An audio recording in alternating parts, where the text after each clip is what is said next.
The Seattle City Council is preparing to discuss changes to its criminal code. If approved, they would make it the first city to excuse misdemeanor crimes if they can be linked to poverty or mental health disorder. This, as crime has been up in Seattle since the occupied zone protest over the summer. Let's bring in Jason Rantz, host of the Jason Rantz Show on KTTH Radio in Seattle. Jason, good to see you. I just want to make sure I have this right. So, in essence, you're allowing people who are less fortunate, right, to commit crimes against local businesses, and then the city council is telling the businesses, suck it up, we don't really care about you.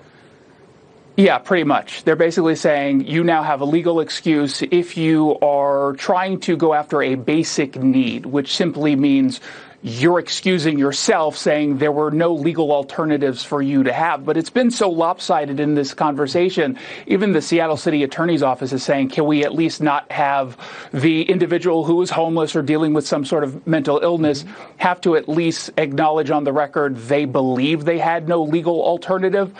And they're saying, no, that's a little bit too far. What that means is for practicality's sake, if they rob a grocery store on the same block as a food center that's literally handing out food for free to the homeless, they can still get away for going after that grocery store. It's pretty maddening.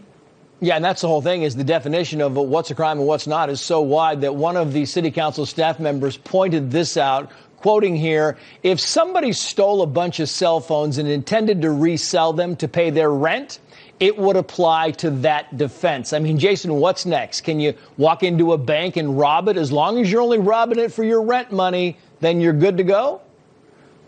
Yeah, I mean, for the most part, so long as it doesn't get to a felony part. But I mean, when you look at the misdemeanors that we're talking about, they're up to 100 in Seattle that we generally go after. And we're talking about theft and assault to intimidating someone with a weapon on purpose. So it's not like we're talking about low-level things here. And the greater context is important about what's happening in Seattle. We have this culture of lawlessness. We have a prolific offender problem where pretty much the same 100 or so individuals keep breaking the law, not seeing any punishment, and then doing the same thing over and over and over again. And so all you're doing is making it easier for those people to continue down that behavior. And the fear is, of course, does this only apply to Seattle residents, this law, this affirmative defense? And if not, does that mean someone can come from outside of the region who is destitute, who is low income, break a whole bunch of laws, knowing that if you do it in Seattle, you're not going to get in any trouble? But this city council measure and this conversation we're having right now, Jason, could all be moot because the city attorney in Seattle, Pete Holmes, says that his office already is not prosecuting what he calls survival crimes. And he goes on to say the following, quoting here, good prosecutors don't take any satisfaction in prosecuting that type of offense. So we talk about it, but they're not being prosecuted anyway. Yeah, it is kind of interesting. He is correct, and it's a weird kind of flex to say we're not actually practicing law here as it is.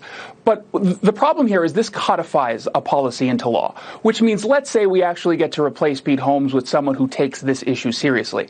It makes it that much more difficult to get back to a place where we go ahead and start to prosecute these kinds of crimes. And that's really what this is about. And it's not just poverty. You make the point about substance abuse and mental health. That is also being driven into this law once it gets written. It's not simply proving you have any mental issue. The way it's currently being discussed is simply saying you have symptoms of either substance abuse or a mental or emotional impairment, which means simply saying, well, I had a symptom of depression. That's what led me to do this. Well, what prosecutor can prove you didn't have a symptom of depression at the time? Yep. Jason Rantz, thank you, sir. We appreciate it.